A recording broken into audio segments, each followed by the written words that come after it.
A little swallow flew over the city. It was autumn and it quickly had to move south, where it's always warm in winter. On its route the swallow saw a golden statue of a prince, with shiny blue eyes of sapphire. On the sword of the prince was a red ruby. The little swallow settled in at the feet of the statue to rest. Suddenly the bird felt drops on its head. They were coming from the eyes of the prince. Tears were streaming down his face. "Who are you?" asked the swallow. "I am the happy prince." "Why are you crying?" asked the swallow. The prince answered, "Once upon a time I lived in a castle. It was surrounded by high walls. I never wondered what was going on behind these walls. Everything in the castle was so beautiful that I never cared for the outside world. Everybody called me the happy prince. Now I am standing as a statue above the town and see, every day, all the misery of the town. Even though my heart is made of lead now, I can't help but cry." The prince told the swallow that he had seen a worried mother. Her son had a fever. And even though she worked as hard as she could, she didn't have money to buy healthy food. The prince asked the bird to bring the mother the ruby from his sword. "I can't do that," said the swallow. "I have to move to the warm south.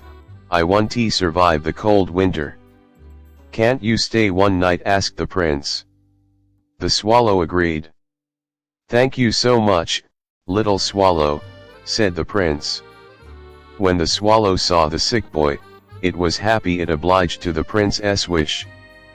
The next morning, the swallow said its goodbyes to the prince. "I have to leave, it's getting colder and colder. I can't stay any longer."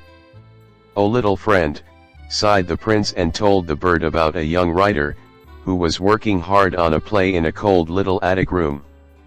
The writer was very hungry too.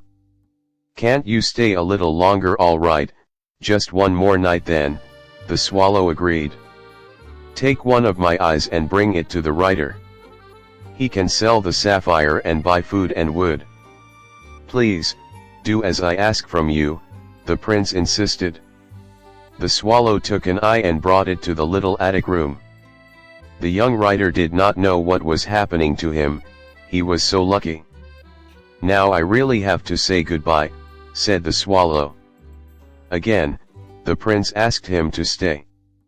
This time to help a girl. She dropped her sulfur sticks in the gutter, she needed those to make money.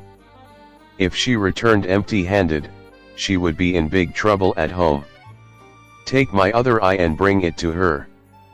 "If I have to take your other eye, you'll be blind," the swallow cried. The prince insisted and the swallow brought the other eye to the girl. The swallow then returned to the prince.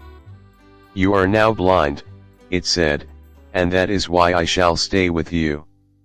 The next few days the swallow told the prince of all the sorrow he saw in the town. He told the prince of how rich the rich were and how poor the poor were. The prince said, "Swallow, take all the gold leaf of my body and give it to the poor."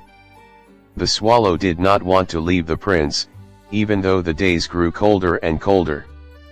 The bird had grown to love the prince very much.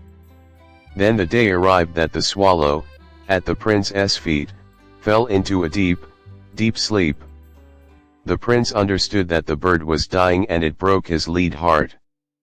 The next day, the mayor of the town walked past the statue of the happy prince. "That statue looks horrendous. It's time to replace it." God asked one of his angels to go to the town and take the most precious thing it could find back to heaven.